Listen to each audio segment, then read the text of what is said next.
শিলপুখুৰীৰ নিৰামুখীয়া শিৱ মন্দিৰৰ বাকৰিত 4 দিনীয়াকৈ অনুষ্ঠিত হ'ব ৰুদ্ৰযজ্ঞ আৰু শিৱৰাত্ৰি পূজা। 5 মাৰ্চৰ পৰা 8 মাৰ্চলৈ অনুষ্ঠিত হ'ব ৰুদ্ৰযজ্ঞ আৰু শিৱৰাত্ৰি। এই উপলক্ষে আজি লাইখুটা স্থাপন কৰা হয় মন্দিৰটোৰ চৌহদত। লাইখুটা স্থাপন কৰে সমাজকৰ্মী অজিত কুমাৰ নাথে। অন্যথা 5 মাৰ্চৰ পৰা অনুষ্ঠিত হ'বলগীয়া ৰুদ্ৰযজ্ঞত মুখ্য অতিথি হিচাপে উপস্থিত থাকিব ৰাজ্যপাল গোলাপ চান্দ কাটাৰিয়া, কেন্দ্ৰীয় মন্ত্ৰী সৰ্বানন্দ সোণোৱাল।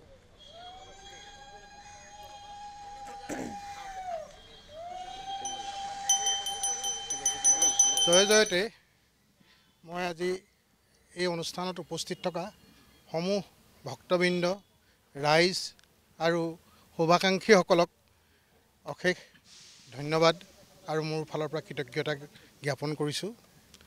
আজি আচলতে যিটো শ্ৰী শ্ৰী নৱগ্ৰহ শ্মশান নিৰামুহীয়া শিৱ মন্দিৰৰ উদ্যোগত যি আজি এই মাংগলিক কাৰ্যসূচী আৰম্ভ হ'ল, ৰুদ্ৰযজ্ঞৰ যিটো মহা মংগলময় কাৰ্যসূচী আৰম্ভ হ'ল লাইখুটাৰ যোগেদি, তাত মই নিজকে আজি উপস্থিত থাকিবলৈ পাই বা যিখিনি কাৰ্য মোৰ দ্বাৰা সম্পন্ন হ'ল সেইখিনি কৰিবলৈ পাই মই অতিশয় আনন্দিত হৈছোঁ, নিজকে সৌভাগ্যৱান বুলি ভাবিছোঁ। আৰু আমাৰ এই অনুষ্ঠানৰ লগত জড়িত যিসকল উদ্যোক্তা আছে সকলোলৈকে মোৰ ফালৰ পৰা কৃতজ্ঞতা আৰু ধন্যবাদ যাচিছোঁ।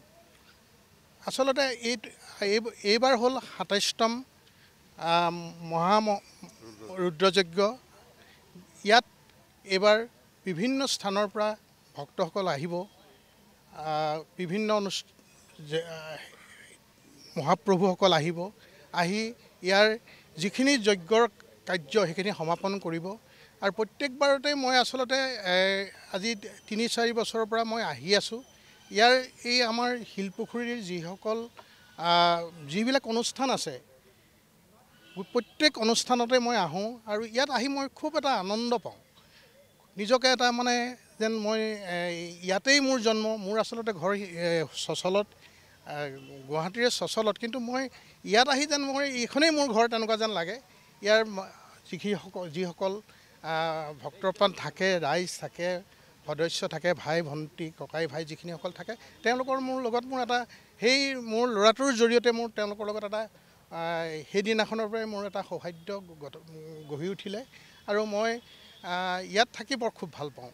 আৰু মই এই ৰুদ্ৰযজ্ঞত যিকেইদিন 5ৰ পৰা 8 তাৰিখলৈকে যিখিনি হ'ব, সেইখিনিৰ শুভ কামনা কৰিলোঁ আৰু ৰাইজৰ মংগল কামনা কৰিলোঁ। আৰু এই কাৰ্যৰ যোগেদি যাতে এটা শুভযাত্ৰা যায় সমূহ দেশবাসীলৈ, তাৰে কামনা কৰিলোঁ। আৰু মই মোৰ কামখিনি যিখিনি মোক দায়িত্ব দিয়া হৈছিল সেইখিনি কাম কৰি মই মোৰ চমু বক্তব্যটো ৰাখিলোঁ আপোনালোকৰ ওচৰত।